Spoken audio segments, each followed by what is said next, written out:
Ohio State plays Wisconsin on Saturday to close out this stretch of 3 road games and 4 games in the month of October before heading into its second bye week. I'm Stephen Means, that's Stefan Krajisnik, and that is Andrew Gillis. And we are the Hat Boys. We all put on hats for this video. Ohio State a 24.5-point favorite against Wisconsin on the road to over-under of 41.5. Gillis, what's your game score? And what's your hat? We're going to make you start doing this every single week. You have to explain what your hat is. It's a Chesapeake Bay Sox hat. Okay. It is a minor league affiliate of the Baltimore Orioles. They used to be the Bowie Bay Sox, for anybody that was curious. So Chesapeake Bay Sox on the water makes a lot of sense. This game's not going to be close. This game's not going to be cool like my hat. Ohio State 38, Wisconsin 3.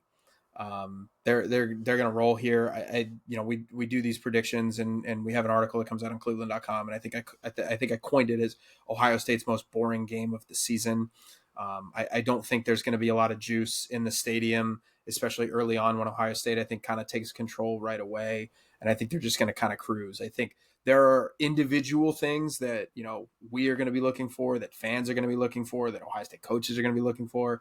And those are run game improvements, getting home with 4, Jermaine Matthews in the slot. Those are kind of minor things that they're going to be working on, I think, this weekend. But I don't think that anything Wisconsin's going to do is really going to kind of hold up this program right now. Ohio State, they're the number 1 team in the country for a reason. Their defense has been unbelievable. I don't see Wisconsin really doing much of anything. I'll give them a pity field goal, sure. But I think Ohio State covers this one, and it's one of those games where it's very apparent which way this is going pretty quickly. So I think Ohio State rolls. I think they try to run the ball more effectively, try to get that going, try to get things moving on the ground because you have a bye week next week, and it's November football. So to me, this is a game for Ohio State to where you can start to ramp things up going into the bye week, so you have a baseline to work on. Then you come out of it with Penn State. And obviously, Penn State's not what we thought they were going to be or anybody thought they were going to be. But I think Ohio State is still going to take that game seriously. So Ohio State rolls. They cover. I think they cover pretty easily. But I do think we go under again.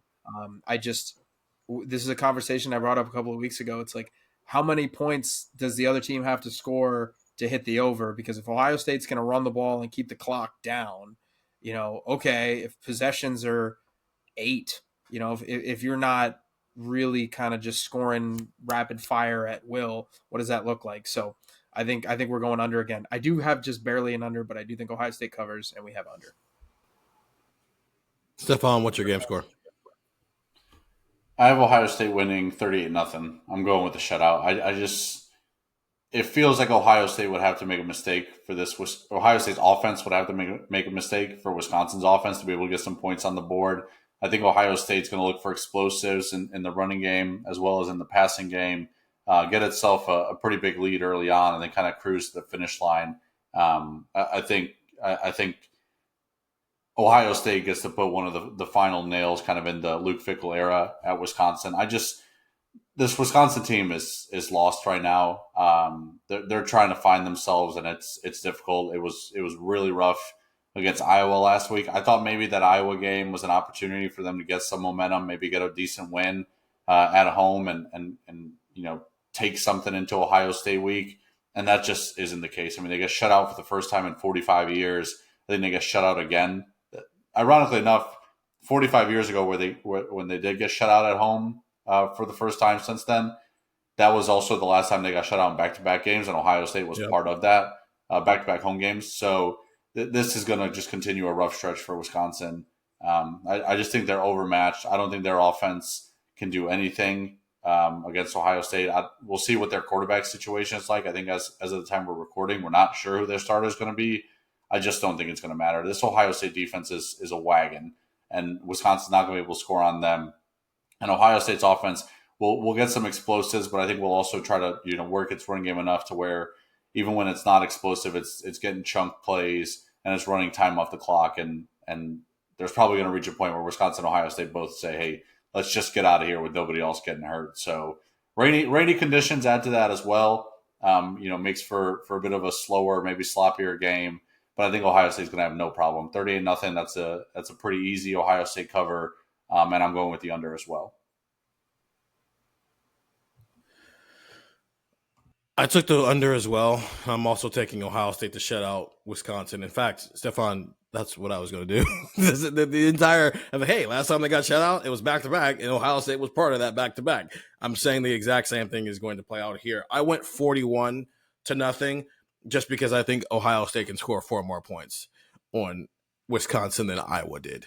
But it's kind of the same reasons. I think they might slip and fall into some explosive plays. I think they want to see some explosiveness from this offense. I think Lincoln Kienholz might get a whole quarter, to be quite frankly about you. And I think that would be a good thing. I think this might be the last. Well, that's not true. They still have to play Purdue.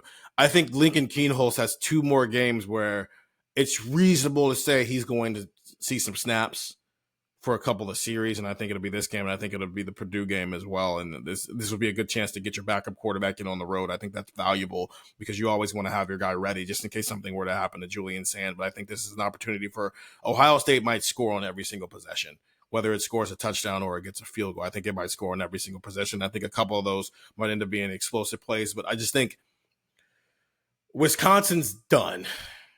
And they're just trying to get through the schedule. And the only worry I have about this game is whether or not Ohio State, if all this travel starts to catch up to them, so maybe they get off to a bit of a slow start. But even then, I'm not sure if Wisconsin can do anything to take advantage of that slow start and put Ohio State behind the 8 ball, even, make it 0-0 at the end of the first quarter. So 41-0 is my score as well. This would be the second shutout of the year for Ohio State. I think they had 2 last year, 2 if I'm not mistaken. I might be wrong about that. I don't remember off the top of my head. Remember. I'm just happy that we're done with this mouthful. That's 3 road games in 4 games. It's when you see it on the schedule, it's really easy to understand. When you say it, it's a bit of a mouthful. So I'm glad that that's over with.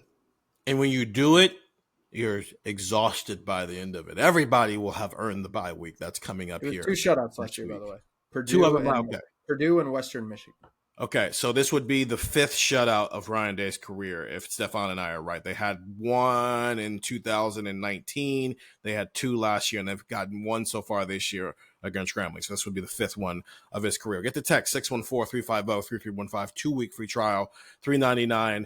After that, if you're watching on YouTube and are loving our beautiful faces with our hats on, because we're all trying to be more like Gillis in life, with the hats, not with everything. About time people figured it out. Not with everything, but with the things that matter.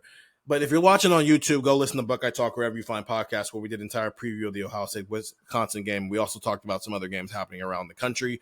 And if you're watching and you're listening to the podcast, we'll be back after this break here.